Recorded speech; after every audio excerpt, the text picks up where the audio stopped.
Hello everyone, it's the month of Halloween, and to continue my reviews for Halloween, we have an all-new retro review in which I'll be going over the 1992 film, Buffy The Vampire Slayer.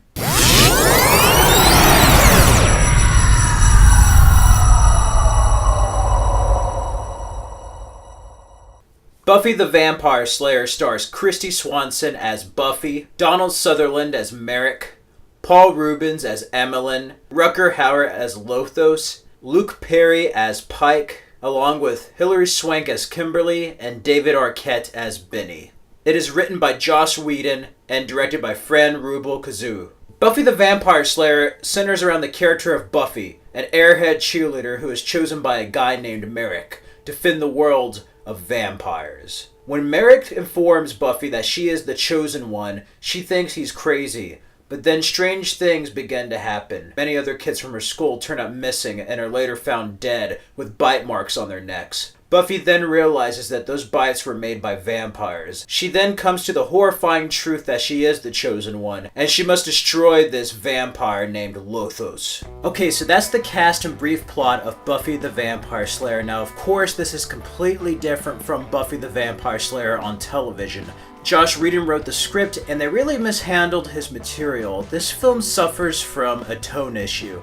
They don't know whether to take it seriously or just complete comedic camp. And it kind of misses the wit that Joss Whedon is so known for in works such as Buffy the Show, Firefly, and even some of the Avenger films. So I just think that this is a product of the filmmakers and just people behind this production not really knowing how to tackle Joss Whedon's material. Now, eventually, his original vision for the film was released in an origin comic book. But this film stars Kristy Swanson as Buffy. We don't know her last name is Summers until the TV show. In a way, it's something that's a hybrid between Heathers, Teen Wolf, and just a vampire comedy. But on its own, if you don't compare it to the TV show, don't compare it to the Toner universe, as a standalone movie, if you look at it as a comedy, it's an enjoyable movie that does have some funny moments. Now, again, it does deal with tone issues. There's moments where it can get very creepy, very serious. There's moments of dread and fear that we're supposed to feel something and we just don't. And then there's other areas where, like, Paul Reubens' character has a lot of comedic relief. And then there's just other areas with, like, David Arquette and Buffy's boyfriend where it just becomes kind of like a cheesy vampire flick. But for a Halloween, it's not a bad film to watch. I love Kristy Swanson and Luke Perry in this movie.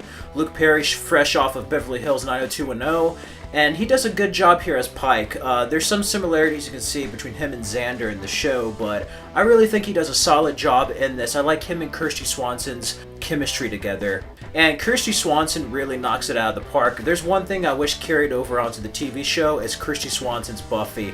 She is a typical sassy cheerleader, but she's very strong, she's very confident, she kicks a lot of ass, and she seems to be the only actress in this movie who's actually trying. And it's sad because her acting as Buffy feels like it should be in a better film.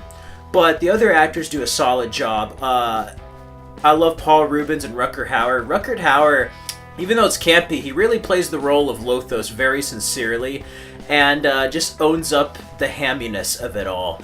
Paul Reubens is fantastic. He even improvised his death scene where it's just like, ooh, ow. Like that's just a funny scene. And of course you have some younger actors with David Arquette, Hilary Swank, even Ben Affleck at one point. Yeah, freaking Batman's in this movie. But Donald Sutherland plays the kind of mentor character of Merrick. It does feel a bit phoned in, like he didn't take the material seriously enough. And I guess an actor of his level, why should he? But I just wish he put a little bit more in. Because you can get some great performances in other vampire properties. And him and Rutger Hauer were also in the Salem's Lot miniseries, which I think he did a terrific job. But it's funny considering Kiefer Sutherland was also in The Lost Boys as David. But he does a solid job as the mentor in this, as like the head hunter before Buffy eventually takes up the torch and becomes a vampire slayer. And of course, it's basically like a vampire slayer with PMS, and they play upon that. But I love how it's a female character. It's very early. Now, it's not exactly like Joss Whedon's television show, which is sad, but on its own, it does feel very 90s. Again, very much like Heathers or Teen Wolf, put into a vampire comedy hybrid. And I do love her as Buffy the Vampire Slayer. She does kick some ass. And above all, if you look at it as like an enjoyable popcorn comedy, you would enjoy it much more. But if you come in wanting to watch it after seeing the television show, you might be disappointed. It's very, very different from the television show. But it's nice to see certain elements that were in the movie eventually make their way into the show or be reworked. Basically more to the original vision. And this is kind of the sad instance of like a writer having a very great idea but nobody really knowing how to handle his material. It much reminds me of like Frank Miller's work in the RoboCop sequels, how they just completely botched up the script and made it something completely different than what was originally intended. But of course, in the origin comic, Merrick was supposed to kill himself, and it was supposed to be much darker. Much, much, much darker.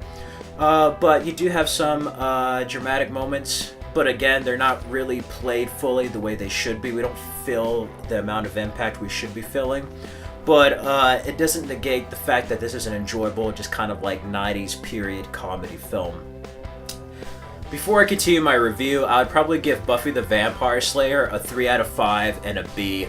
It's a solid film. It's not the worst thing ever made, but it's not the best thing either. It just makes me wonder what this film could have been if it was more faithful to the original material or more like the television series. I would love to see like Kristy Swanson's Buffy and like a Buffy the Vampire Slayer story from the television series and like Angel and all those.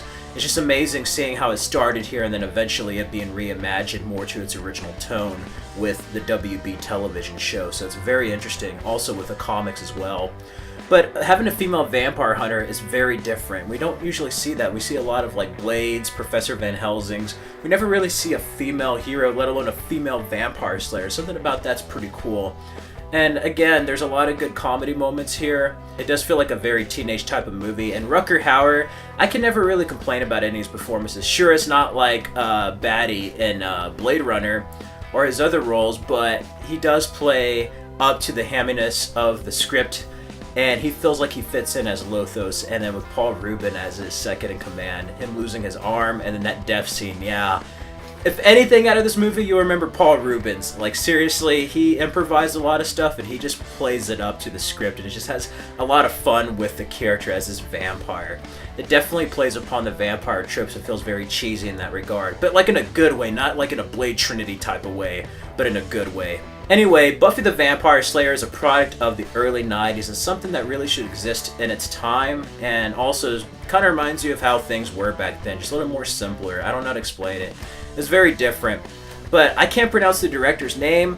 It's shot very well, but ultimately it's just a matter of the editing and tone. It's just everywhere. It doesn't feel balanced or it doesn't feel authentic. It's not able to go through those and feel organic. Something about it just feels like it's just hodgepodged, not only in the editing but in the tones.